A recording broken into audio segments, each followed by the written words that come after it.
अब तपाईको अन्तिम इच्छा उहाँसँग कुरा गर्नुहुन्छ अन्तिम इच्छा भने तपाईँ कानुन विरुद्ध सल्लाह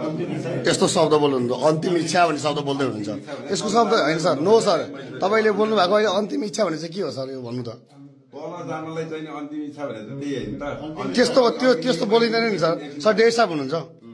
अन्तिम इच्छा भन्ने हुन्छ सर एउटा पक्राउ गर्न आएको मान्छेले अन्तिम इच्छा भन्ने हुन्छ त्यस्तो हुँदैन नि सर त्यस्तो हुँदैन नि सर सर अन्तिम इच्छा एउटा हैन अदालतले दिएको आदेश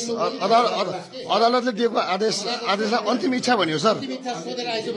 एउटा डिएसपीले एउटा पक्राउ गर्न आएको व्यक्तिले अन्तिम इच्छा भन्दै हुन्छ उहाँले आजलाई चाहिँ तपाईहरुले चाहिँ एकचोटी कानुन व्यवसाय सल्लाह गरेर जान्छु भनेर भने हैन अन्तिम इच्छाको अर्थ के हो देशा हजुरको नाम के हो रे हजुरको नाम हैन नाम त भन्न मिल्यो नि सर देशा नाम मात्र हैन तपाईको आईडी पनि हेर्ने अधिकार हुन्छ हाम्रो जसकै नाम होइन तपाईको आईडी हेर्ने नि अधिकार हुन्छ अन्तिम इच्छा पर्ने सर अन्तिम इच्छाको अर्थ के हो अदालतको आदेश र सरकारी वकिलले पठाएको पक्राउ कुर्सी चाहियो त्यो त चाहियो अनि त्यो पनि चाहियो ल ठिक छ उहाँले दिन्छ अन्तिम इच्छा भने चाहिँ के हो सर अहिले हजुरले अन्तिम इच्छा सर हजुरले अहिले भर्खर तपाईको अन्तिम इच्छा के हो भन्नुभयो नि सर त्यो पनि बोल्ने तरिका हो सर तपाईँ डेढ साहब जस्तो मान्छे वकिलसँग कुरा गरेर जान्छु भनेर भन्नु अनि हजुरको अन्तिम इच्छाको शब्द त्यही हो आजलाई चाहिँ नि ठिकै छ त यहाँ चाहिँ हामीसँग जानलाई त्यही कुरा गर्नु भएको हो नि हैन र सर यहाँ हाम्रो सभापतिज्यूलाई तपाईँहरूले पक्राउ गरेर आउँदै हुन्छ अन्तिम इच्छा भनेको के हो त सर त्यो सर नबटार्नु भन्ने कुरै होइन नि सर सम्पूर्ण आमा बुवा दाजुभाइ दिदीबहिनीहरू मेरो घरमा प्रहरी आएको छ मैले समाचारबाट उच्च अदालतको आदेशबारे थाहा त पाएँ तर बिना कुनै कागज अहिले यतिखेरसम्म मलाई केही पुर्जी पनि दिएको छैन कागज पनि दिएको छैन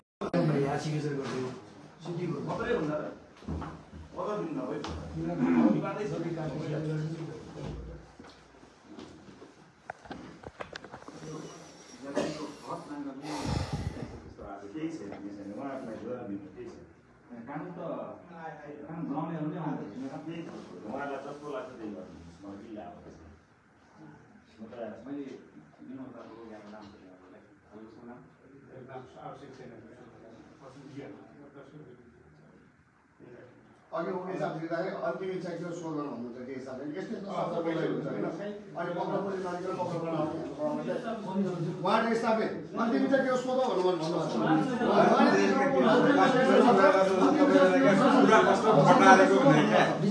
सल्लाह गर्छु नि म जान्छु भनेर भन्दैन अन्तिम इच्छा के कुरा गर्नु भन्नु अघि आएको छ भन्नु सर के मसँग रेकर्ड छ भिडियो रेकर्ड छ सर तपाईले एकछिन वकिल साहब आउनुहुन्छ जानुहुन्छ भन्नुपर्ने थियो र हरेक कुरा बढाएर गर्नुपर्छ भने तपाईँले भर्ती बोल्नु भएको भन्नुहोस् न त्यही त अन्तिममा अब वकिल साहब सल्लाह गरेर जान्छु भन्नुभएको किन यस्तो शब्दले एउटा ज्ञानसँग त्यही त अब त्यो किन चाहिँ डिस्कस गर्नु पर्यो भने क्या एकछिन सर पक्राउ पुलिस दिँदैछौँ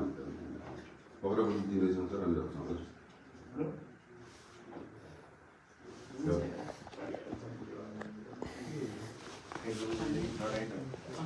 साधारण प्रश्न पनि आम नागरिकले पनि तयारी भएर आउनुपर्छ मेरो हकमा पर्दैन केही नियम कानुन के लाग्दैन मलाई लानै सुन्ने हो केही फरक पर्दैन म तयार छु नि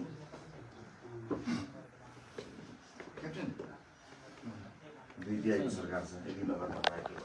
यो त हामीले पनि लाइभ नै गर्नु पर्छ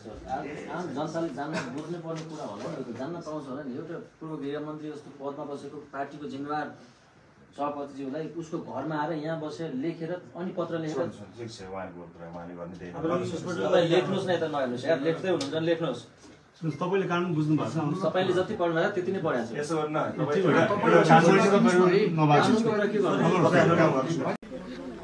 हजुरले फोटो गाडी नगुडा है मेरो खुट्टा छ टायरको मुनि ए हुन्छ ठिक छ सर हुन्छ के भकै छैन लाइट डाउन फोटो खिच्नुस् न फोटो खिच्नुस् न हजुर म लाइट ल्याउँछु यो हैन साइन गरेर सुन्नु न कहाँ साइन छैन खोइ सरको साइन खोइ साइन छैन अरे त्यो मेरो साइन हो त साइन गरेको फोटो खिच्न देऊ न त्यो पनि एउटा हामीलाई दिनु खिच्यो दिइहाल्छ त हामीलाई भोलि सामान्य टाइम छ हो यो ओसी कपी हाम्रो यार फोटो यो उहाँको लागि हो हजुरले फोटो हजुर हजुर हजुर एकछिन मैले फोटो खिच्न वकिल साहबले मागे वकिल साहबले मागे वकिल साहब होइन हेर्नु पर्यो हामीले पुरै ए युवराज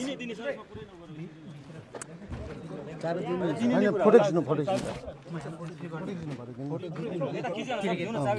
म दिइहाल्छु त होइन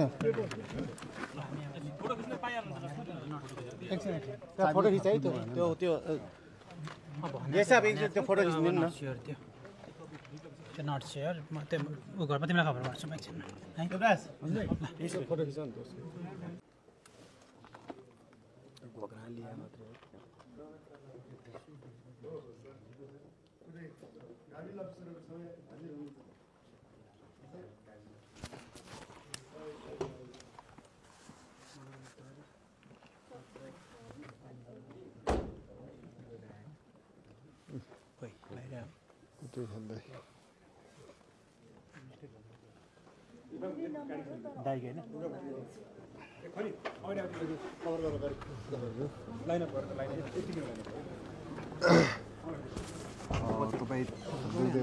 ताजा दृश्य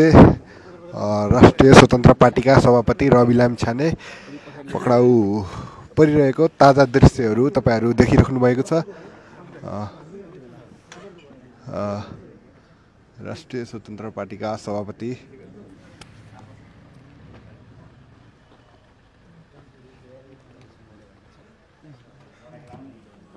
पछाडी गएर तिम्रो आफू पेलिरा थोरै पछाडी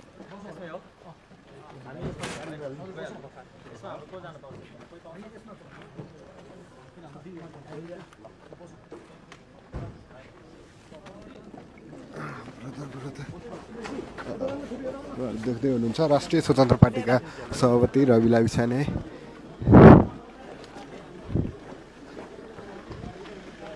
अहिले ताजा दृश्य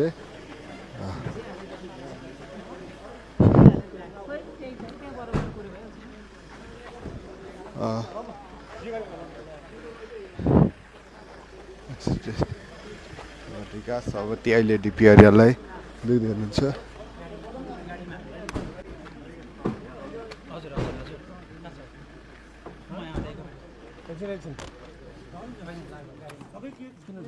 मैले फोटो खिच्न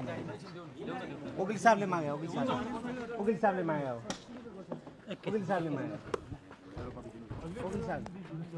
होइन हेर्नु पर्यो हामीले पुरै ए युवराज फोटो खिच्नु म दिइहाल्छु त होइन फोटो खिचाइ त्यो साहब एकचोटि त्यो फोटो खिच्नु न त्यो नट सेयर म त्यो घरमा तिमीलाई खबर गर्छु एकछिन है यसो फोटो खिचाउ नि त्यो पक्रो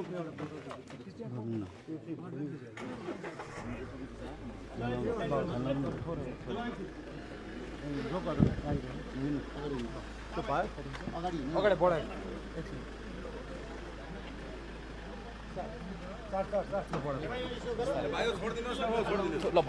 हो भइहाल्यो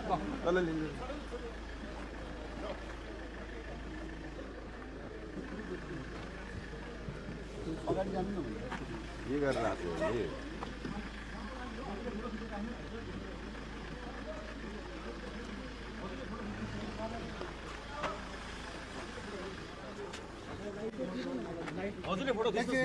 गाडी नगुडा है मेरो खुट्टा छ टायरको मुनि ए हुन्छ ठिक छ सर हुन्छ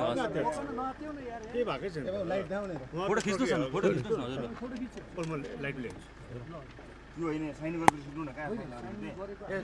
साइन छैन कोही सरको साइन खोइ साइन छैन अरे त्यो मेरो साइन हो त साइन गरेको फोटो खिच्न देऊ न त्यो पनि एउटा हामीलाई दिनु खिच्छ दिइहाल्छ त हामीलाई भोलि सामान्य यो ओसी कपी हाम्रो यार फोटो यो उहाँको लागि हो हजुरले फोटो खिचेर राख्नु थियो सरलाई दिएको खोइ अब तपाईँ होइन सरलाई त्यो किन साइन नभएको पेपर किन दिनु खोजेको एउटा उहाँको हो एउटा हामीसँग रहने कुरा खोइ त सरको चाहिँ